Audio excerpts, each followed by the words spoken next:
গুলো চালাও। বড় মাপের প্লেয়াররা খেলার মাঠেই আসল খেলা দেখায়। হারবার ভয়,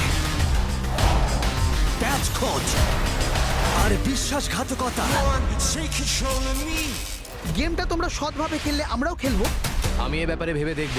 ভেবে নিয়েছি আর আমার উত্তর না।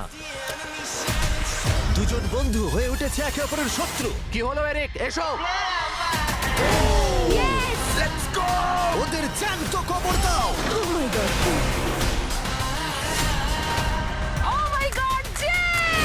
এখন তোমরা আমার আইল্যান্ডে কোনো বড় শহরে নয়, পিস গেম সার্ভাইভাররা তৈরি। যাও। সব দলই ভেঙে যাচ্ছে। ছেলেরা দল বেঁধেছে। ও মিথ্যে বলতে পারে। আমি মিথ্যে বলছি। আমি বাড়ি যেতে চাই না।